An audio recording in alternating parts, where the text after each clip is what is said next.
কোটা সংস্কার আন্দোলনের সুষ্ঠু তদন্তে বিচার বিভাগীয় তদন্ত কমিটির জন্য বিদেশি প্রযুক্তিগত সহায়তা নেওয়া হবে বলেছেন প্রধানমন্ত্রী শেখ হাসিনা। একই সঙ্গে তদন্তে জাতিসংঘের আগ্রহকে স্বাগত জানিয়েছেন তিনি। প্রধানমন্ত্রীর সঙ্গে জার্মানির রাষ্ট্রদূত আখিম ট্রোস্টারের সৌজন্য সাক্ষাতে এসব কথা বলেন প্রধানমন্ত্রী। এদিকে চলমান সংকটের টেকসই সমাধানের আহ্বান জানিয়েছে যুক্তরাষ্ট্র ও ইইউ। আব্দুল্লাহ শাফির প্রতিবেদন। প্রতিনিয়ত গতি প্রকৃতি পাল্টাচ্ছে কোটা আন্দোলনের। শাহবাগ মোড়ে ছাত্রদের দাবি দাওয়াকে ঘিরে সৃষ্ট পরিস্থিতি সামলাতে কারফিউ জারি করতে হয়েছে সরকারকে। টেকসই সমাধানের পরামর্শ দিচ্ছে বিশ্ব শক্তিগুলো। বাংলাদেশও সেসব বিবেচনায় নিয়ে কাজ করার কথা বলছে। দুপুরে গণভবনে প্রধানমন্ত্রীর সঙ্গে সৌজন্য সাক্ষাতে আসেন জার্মান রাষ্ট্রদূত আখিম ট্রোস্টার।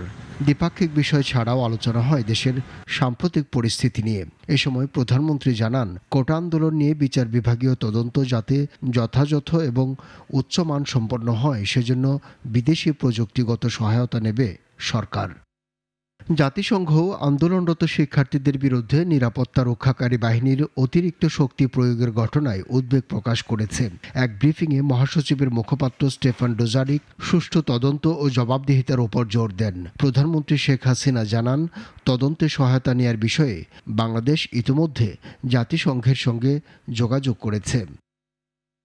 এদিকে উদ্ভূত পরিস্থিতির একটি শান্তিপূর্ণ ও টেকসই সমাধানের আহ্বান জানিয়েছে যুক্তরাষ্ট্র। পররাষ্ট্র দপ্তরের নিয়মিত ব্রিফিংয়ে এক প্রশ্নের জবাবে উপমুখপাত্র বেদান্ত প্যাটেল এই আহ্বান রাখেন। অন্যদিকে দেখামাত্র গুলির নির্দেশ দেওয়া ও আইন বহির্ভূত হত্যাকাণ্ড নিয়ে উদ্বেগ প্রকাশ করেছে ইউরোপীয় ইউনিয়ন। এক বিবৃতিতে এই উদ্বেগের কথা জানায় সংস্থাটি। আব্দুল্লাহ শাফি, নাগরিক, Dhaka. Walton air conditioner exchange অফারে স্প্লিট এসিতে 23,000 টাকা পর্যন্ত নিশ্চিত ছাড়।